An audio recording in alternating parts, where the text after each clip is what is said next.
think that what we need to recognize is the extent to which, since 9/11, it's actually necessary to be able to think the unthinkable.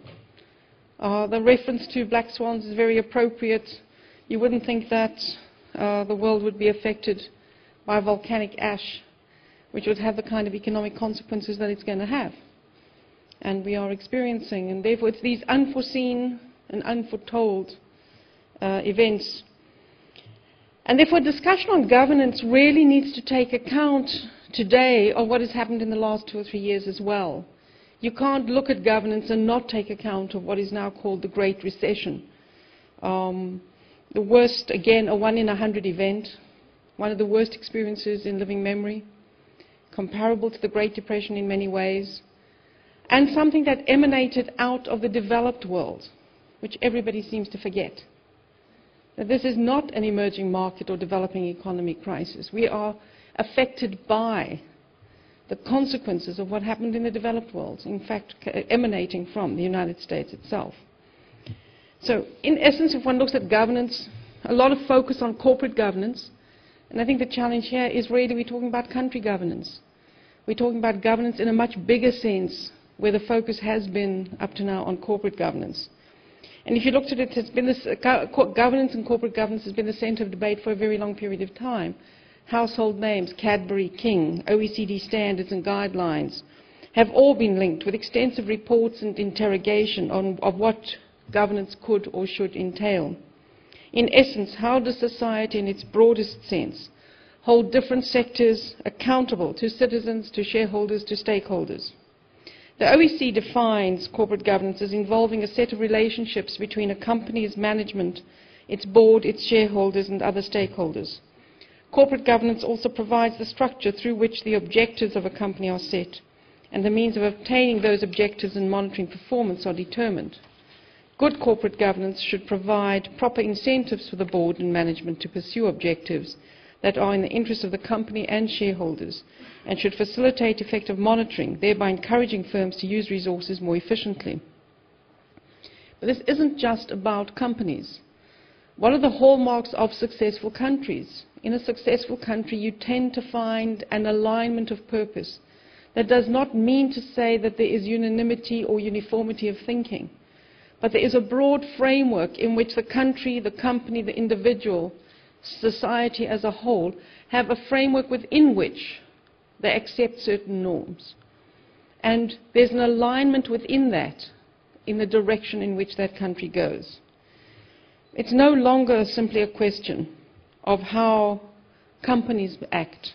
It really is a question that we need to look at today, is that while you've been looking at corporate governance and what does that mean for corporate failure, the challenge that we face at this point in time is the risk of country failure for very similar reasons, and I'll go into that a little bit.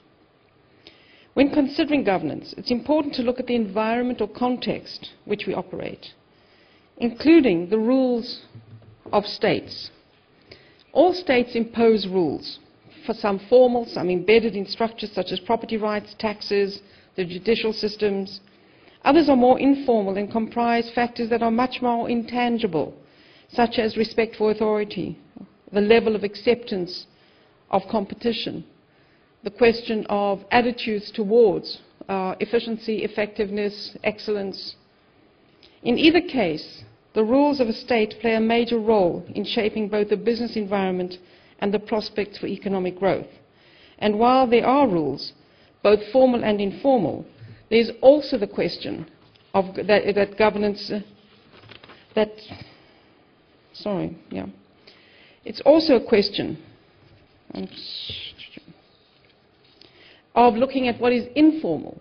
It is the norms that people behave by. It is what comes from society as well that we really need to pay attention to. Because it is those elements that if we look simply at the rules, we don't necessarily see the norms, the informal, what comes from society, what society finds acceptable, what it finds as what people will live by. So the rules are one thing. The norms are the ways in which the informal operates in society.